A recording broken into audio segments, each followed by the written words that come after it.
In this video, we're exploring the world's largest trade show, Bauma, Munich.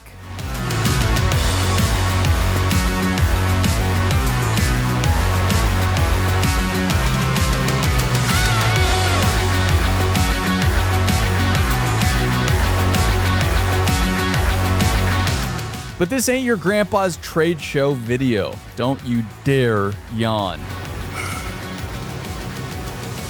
We're not only going to show you the ins and outs of the show, but we'll take you on a series of side quests to show you each machine in action worldwide.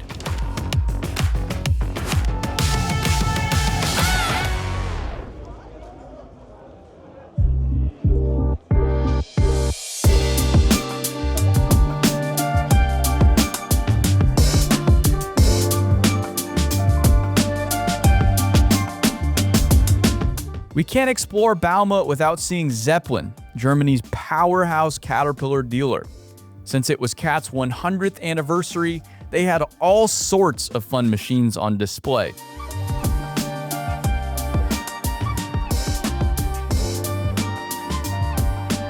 And arguably the most interesting was their live Cat Command demonstration with the fine folks of Lucas Glaser.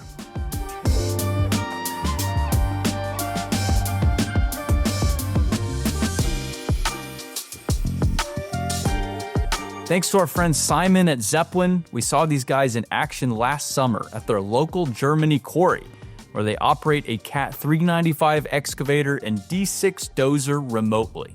With that, let's get to our first side quest.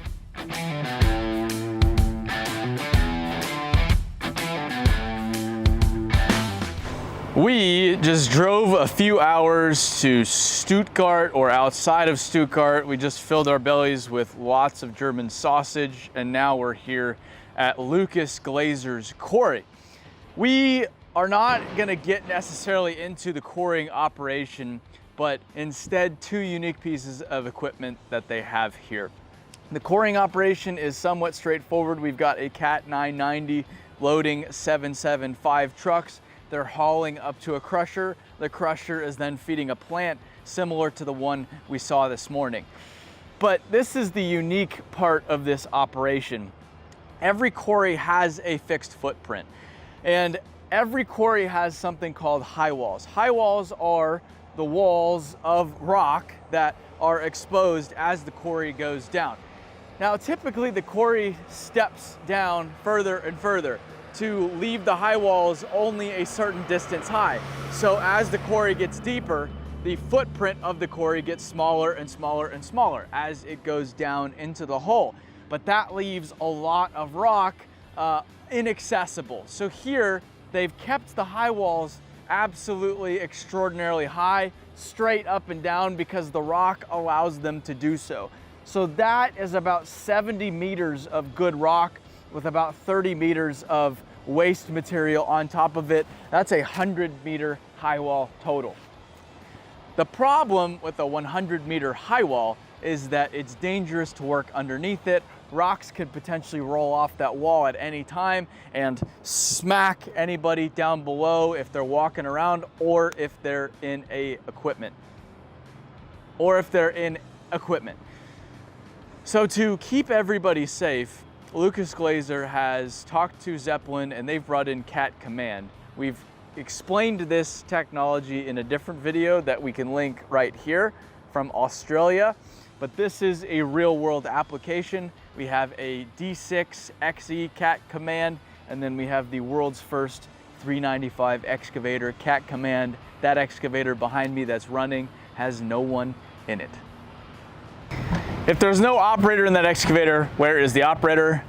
The operator is in this box here, the Cat Command Digitale Schaltenzentrale.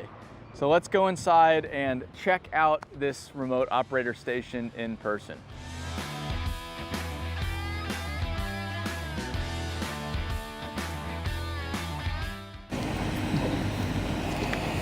Take our boots off. We're in the command center here. There's carpet, which is quite nice, feels very nice. There's high wall themed graphics on the walls.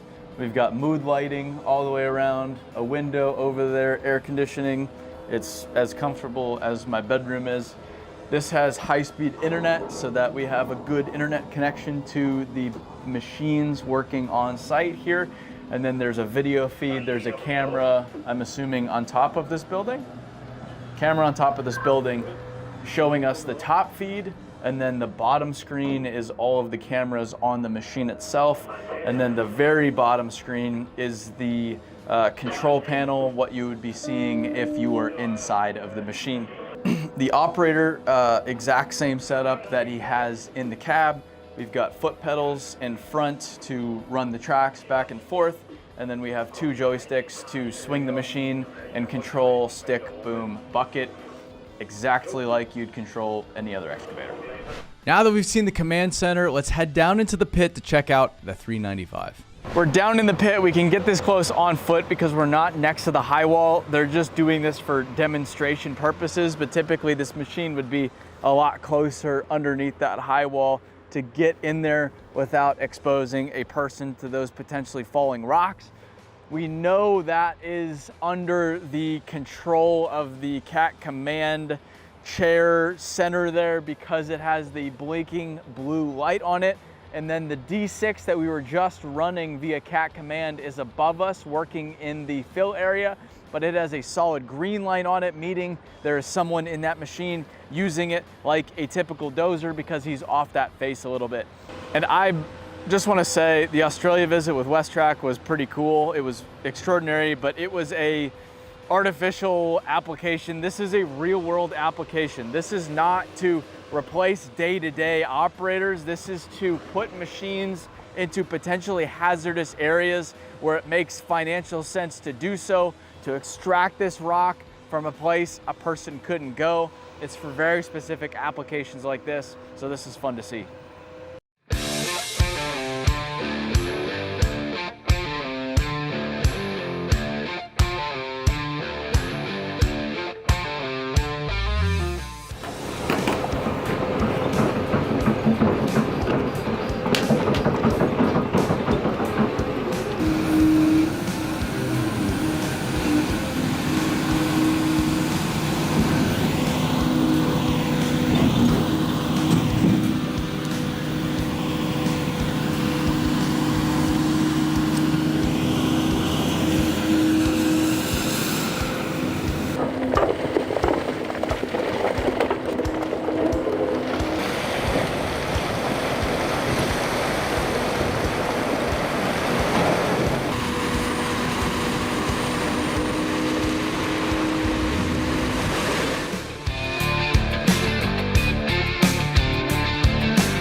With our quarry adventure over, let's return to Munich to visit another incredible German company, Liebherr.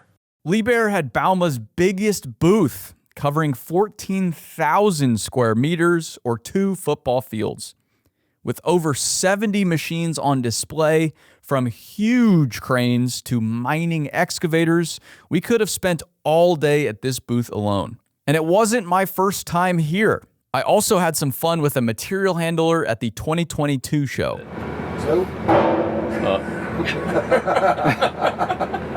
Very cool, but also very scary. Yeah, first time running a material handler. Not ideal conditions. But this year, I was sure to check out another Liebherr giant, the PR776 dozer. This 160,000 pound or 72.5 metric ton machine was a beauty, all polished at the show. But it really stands out at work, which means, you guessed it, another side quest. Now we're off to Iceland to see another 776 battle lava?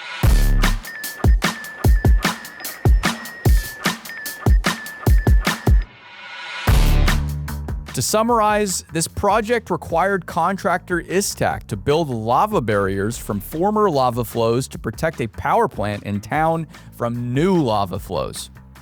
Not your everyday earthworks project.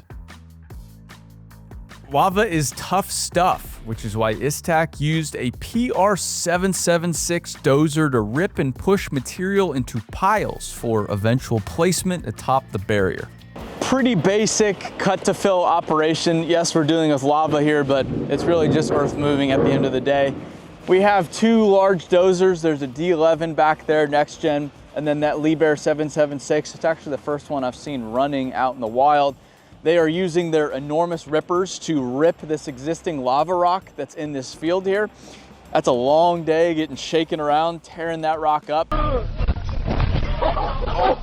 That 776, it's a smaller dozer. I mean, it's not small, but it's still struggling with this. Even that D11 is struggling. This is tough stuff. And then once they've ripped it, they're pushing it into these big piles, and that's when the excavator can take over and load the trucks. Quick size comparison. This is the Liebherr 776 right behind me.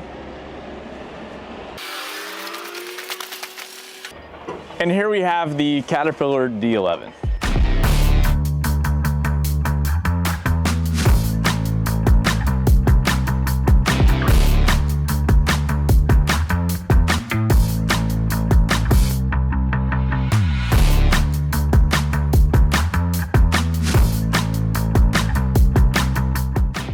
All right, we're making great progress through our machinery adventure, but let's cleanse our palates with some attachments, a European specialty.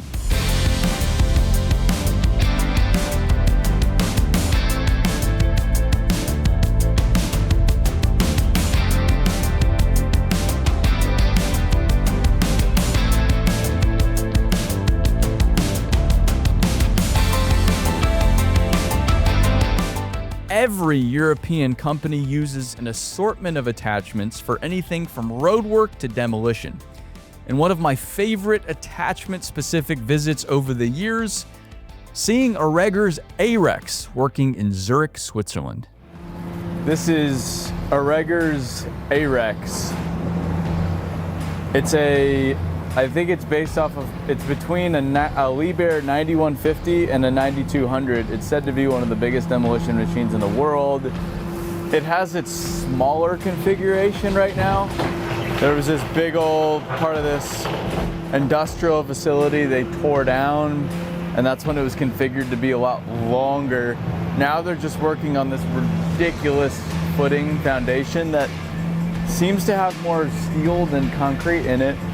So the most amazing thing is, and this is what we saw yesterday, but it's true here as well, it has this oil quick system on it. And so it has all its tools, and you can drop your hammer and pick up your processor, or drop your processor and pick up a bucket in like a minute. So he'll have his tools and he'll be switching in between a bunch of different tools, and he's probably switched since we've been here like 15 times over to try to get just a little bit of this footing hammered out, and then he'll grab a bucket and scratch away at it. And it's an amazing setup, and having oil quick on a machine this big is just crazy. Back to Earthmoving. Let's go bigger.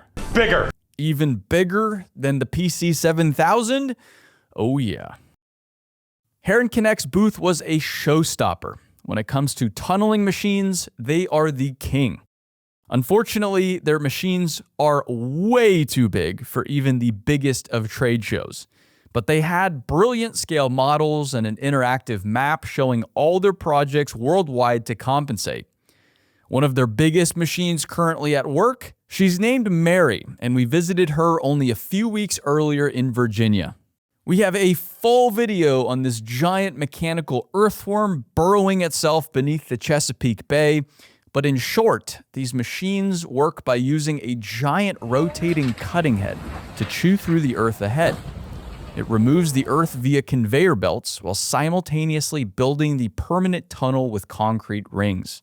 Let's visit the heart of the machine to see how it places segments and advances. This will be the next ring. We've got 9 segments ready for that arm to place once the machine starts moving again. So they brought these in.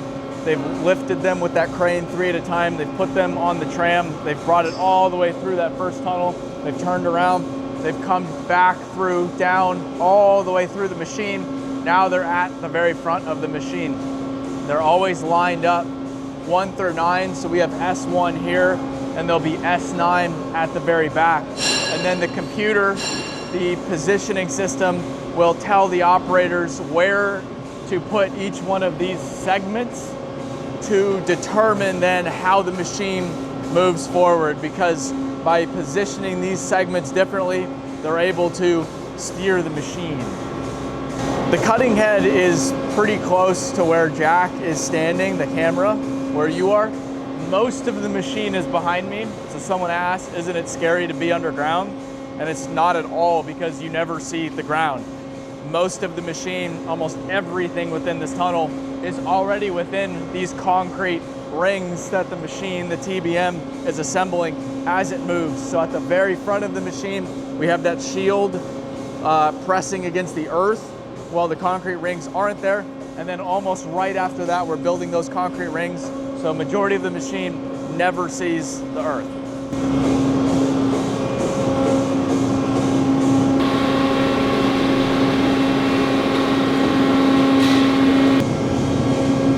So these cylinders here, there's 27 pairs of these cylinders. They're pushing on this ring right above us here. This is the last ring that they've installed today, this morning. And these cylinders, 27 pairs, are then pressing against this ring into all of the other rings that have been set by the TBM.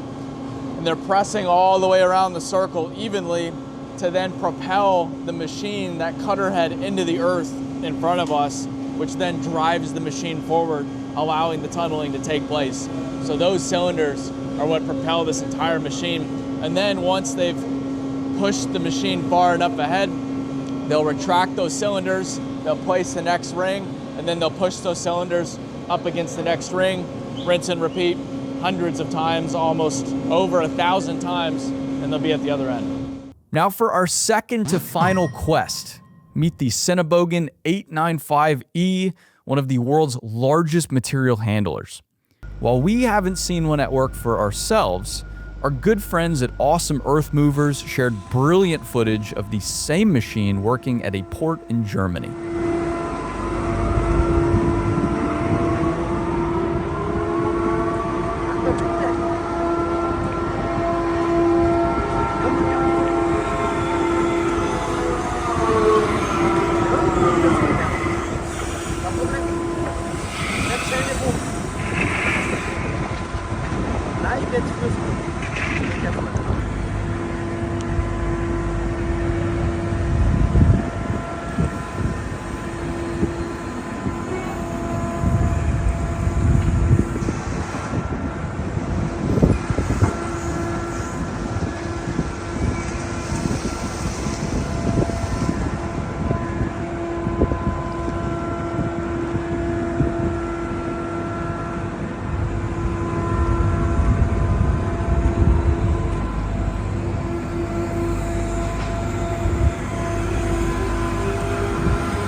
And for our final quest, Bauma's showstopper, the PC7000. Shall we go to the bucket? Do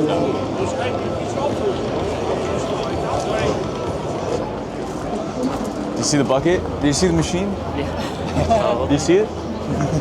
Did you like it? Did you like the tour? Yeah, fantastic. Show? Yeah. So we have at the moment hundreds of people. Oh, it's a party. Around, Yeah. right? So I think the coolest shot is really from inside the bucket. Yeah.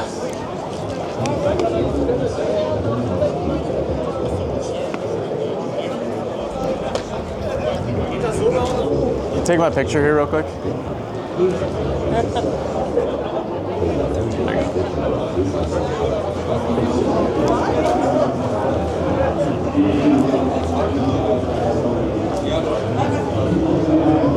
you go. Thank you for having us. Very welcome. Yeah, this was perfect. Perfect. Yeah, it's certainly the star of the show. Thank Yeah, we're very proud to bring it down here. Yeah. I think it's always a people magnet down here. Oh yeah. I mean, of course, you have a really limited possibility to move it from the safety concept. At the moment you start raising the bucket, everybody is amazed. Oh yeah. Big awe moment. Oh, most people will never see a machine even a fraction of this size. That's the biggest machine they might see anywhere. And already this one, if you would load it with one bucket, right, you would overfill it. So that is just. Well, it was quite funny seeing that drive around and how much lower. I mean, it's half the size. You're up in the cab looking down. Right. Guys, what's on for? Can we take a quick picture? Yeah.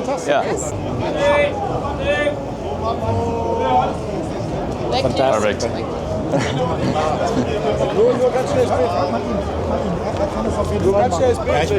Ich muss die Jungs jetzt mitnehmen. Pass auf, frag ihn mit der Weste. Ganz schnelles Bild. You can make a picture. You could say no, it's okay. Yeah, picture guy. Ready? 3, 2, 1. Stay there. 3, 2, 1. Picture guy. Viel Spaß euch noch. Okay. While I love picture time, let's explain this beast. The PC7000 is a 700-ton mining excavator built for the world's biggest mining operations. It comes in 2 power configurations, conventional diesel and electric. We saw the diesel variant in Australia last year, which we'll show you later, but let's talk about the electric machine here at Bauma.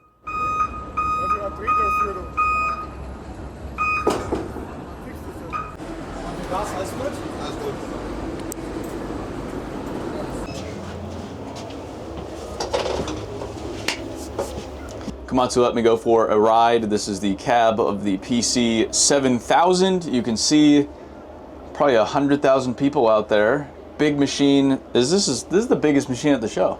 It is. Biggest machine at the show. Like last time was the 4000, and this is a lot bigger than the 4000. Fun fact, I'm not sure if Matthias told you about this. We are not able to run it with full power. You probably noticed it's a bit slower because otherwise all fuses around us would fail and there would be no energy here. Really? It's because of power? It's because of power. We are using the public grid down here. We have 2 transformators and a frequency converter. And Matthias all the time is watching the oil temperature because if it goes beyond 37 degrees Celsius, the pumps will go into Qmax and then we are taking so much energy out of this place here that there would be no energy all around us. So that is crazy. Yeah. Wow. So those are the transformers down there. What you see in orange are the transformers. And in Germany we have the net frequency of 50 hertz, but have a motor on it for the North American market. This machine will go to North America afterwards, so 60 hertz required, right? So it also shows the flexibility of electric. Wow, so you're running this shovel with the grid. That's interesting. Huh. Well, there you have it. There are so many people down there, and you could play a pickup game of basketball on the back of this machine, no problem. They're all here just to see me. Just for you? Yeah, all these people are here for me. You want to go into the machinery house, seeing the electric motors, pump room? Oh, yeah. It's quite spacious in here. All right, we'll give you a tour. Step away and it's much different without the engine, huh? Yeah, that's the point. Wow. The diesel motor requires much more space, right? Oh, this is so much. Yeah, so much more spacious. Look at all this floor space. So much aerobics in here. So many activities. Machine, not diesel. It's electric. Electric is actually quite a bit more cost effective in the right application if you have the grid for it. This is the cheaper way to run this machine, more economical. You make more money mining whatever commodity you are. So we have these 2 1700 horsepower each electric motors running the overall machine, but this machine is also designed for diesel power. So you can apply diesel to the same machine. That's why it's so much more spacious, because it's designed to accommodate much more equipment, but with this configuration, you need a lot less. They have in Canada, they have electric 8000s, don't they? have electric 7000 as well. Yeah. I mean, as long as you have really the electric infrastructure on site, it's a no-brainer going electric. Just the control block, so where all the magic happens, right? Where it's then decided where the oil flow goes. So it's we have 6 pumps basically in the pump room, which are delivering each roughly 1,000 liters of oil per minute. And then these control blocks determine where the oil flow goes to and which consumers are used. So it's quite smart control in the way that we are considering obviously not one pump for one consumer, but really look that we bring the oil flow right where the energy and the power is required. thank you for coming. Not only did we walk around the machine, but Komatsu let me sit in the cab during the demonstration while Jack and TJ filmed it from their balcony. Der PC7000E. Es ist der größte Hydraulikbagger auf der gesamten Bauma. Kurze Erklärung, das PC, das Englisch steht für Power Crawler, also Kettenbagger. Die 7000, die beschreiben die Gewichtsklasse, um die es sich hier handelt, sind 700 Tonnen. Das E, das steht für Electric. Jetzt weiß vielleicht der eine oder andere nicht so ganz genau, bei 700 Tonnen, wie viel ist das eigentlich? 700 Tonnen sind 3,5 Lauf. While a brand new PC7000 is neat, they're best in the dirt. Let's travel to when we saw one of these giants working at a steel-making coal mine in Queensland, Australia.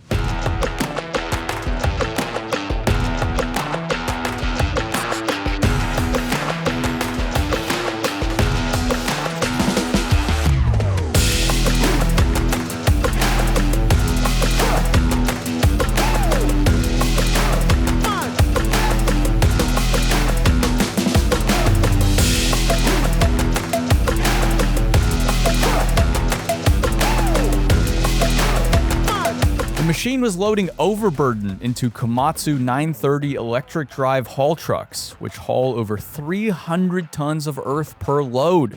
Such big trucks need a big excavator, and the PC7000 is clearly up for the task. All right, our Bauma machinery quest is complete. Sorry it took us a while to get to this one. We've been busy looking at machines. If you enjoyed it, be sure to like and subscribe, and here's some bonus show content before we end.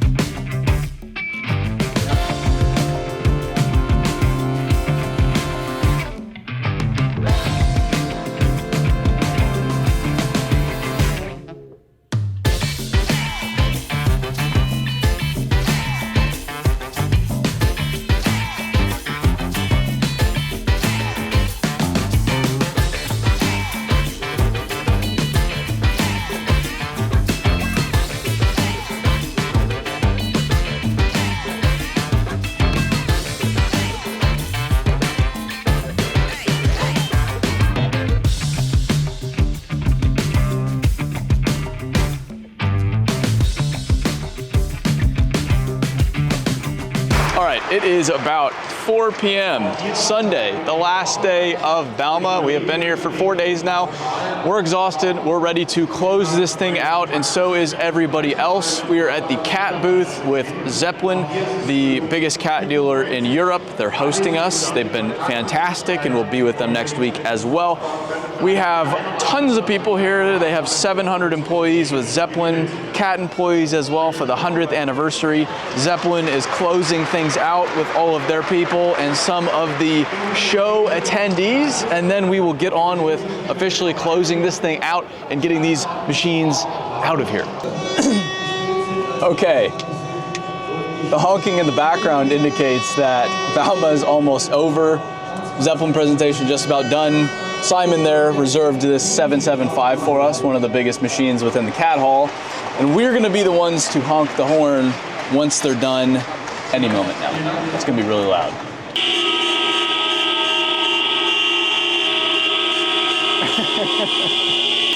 That's so loud.